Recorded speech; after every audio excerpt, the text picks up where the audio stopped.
Hey guys, welcome back to my channel, and today I'm going to be doing a book review on the book Always, Forever, Maybe by Annika Morose Rissy. I'm sorry, I probably murdered that name, but that's totally okay. So basically, this book, I literally love this book. I don't even know when to start, where to start actually. So there's this girl named B or Bets. Um, her name is B, and they call her that because in fifth, I think it was like in middle school, there was like four Joannas, and they all had to have a nickname. Her last name is Betts, but people call her B. So, and basically, she meets this boy named Aiden at the candy shop she works at, and at first it's all like sweet and stuff, and then he starts like, and then she has actually. Well, let's go with a friend. Okay, so she has this friend named Joe, and they're like literally like so close. They're kind of like sisters. So basically, once that happens, has like she tells her best friend Joe about Aiden, the boy she met at the candy shop. And at first Joe is super supportive and she's like, "Oh my gosh, that's so good." Until like she meets him and she sees what a bad like he's mean. He's literally mean to her for no reason. And basically B is starting to run away with Aiden, and Aiden is basically like taking her away from all her friends. And then one time, B doesn't show up to Joe's sleepover because they always have sleepovers almost like every weekend. She doesn't show up, and Joe literally lies to her mom, saying, "Oh yeah, she's right now she's sleeping," and that's actually not what happened. She's with Aiden, and she falls asleep, and then she comes super late, and Joe is like literally just like laying there, and then it's so sad. Like, I freaking hate that. But basically, Aiden starts hitting her, but at first she has hickeys, right?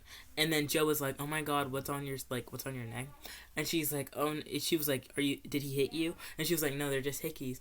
And then the one time, like the first time he does hit her, Joe thinks they're hickeys because last time she said they were hickeys, but they actually look like bruises. But they were actually hickeys at the first time.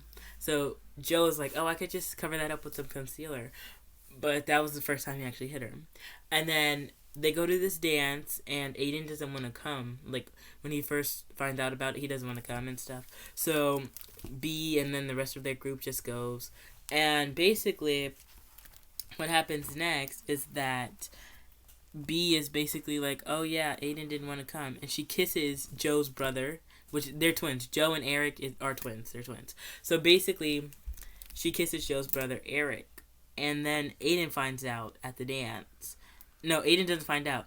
Aiden calls her a slut because she's wearing makeup, and I'm just like, that's so mean. Like, how are you supposed to just say that to your girlfriend? And literally, she doesn't even say anything back. She just lets him call her that. And then after that, she literally like he comes and he slaps her twice. And then Joe is so angry, she's literally like yanking at him, screaming at him. And then B is trying to pull her off of him. And then he's gone. And then Joe's like, "Please tell me that's the first time he's hit you." And she doesn't say anything because she's sick of lying. So then she's like Joe isn't mad. She's mad at Aiden, but she's like, she feels bad that she never found out that that Aiden was hitting her. So basically, Joe is like the best friend you can actually like ever think of. This is a romance and a friendship. The friendship is such a good book, guys. You really need to go get this. I got this at my local library, and it's still during coronavirus time, so you guys can go ahead and get it. It's such a good book. I literally love it. I'll read to you guys the little thing, that thing right there. You know how like they have that little banter thingy. So it says, when Bets meets Aiden, I said Andy, sorry. When Bets meets Aiden at the candy store where she works, their connection is like a sugar rush to the heart. Even before they share a first kiss, Bets already knows the two of them are inevitable, destined to become an us. Bets has a bruised, cautious history with love, but she feels safe and empowered in Aiden's arms. He trusts her with the darkness in his troubled past, and his devotion opens up a new future for Bets, just as everything else in her world is changing. With graduation inching closer, Bets and her best friend Joe have been sliding slowly apart, and that fissure is blown wide open by Aiden. Beth has only ever kept one secret from Joe, but suddenly there's a long list of things she won't tell her. Things Joe wouldn't understand. Because Joe doesn't see how good Aiden is for Bets. She finds him needy, possessive, controlling. She's wrong. With a love like this, nothing else matters. So, basically, that's basically what happens in the book. It's like, oh my god, it's so good. But you guys should go read this book. It's really good. You could even get this at your local, what was I saying? I just forgot what I was saying, sorry. You guys could get this at your local library. I got this from my local library, and I'm going to do another book review after this one.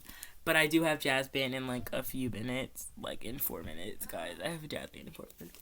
But please like, share, and subscribe. Comment down below if you have this book or if you're going to get it. And just like this video. Even if you don't like it, just like it. And share with your friends so your friends will know that I just posted. But anyway, guys, till next time. Bye.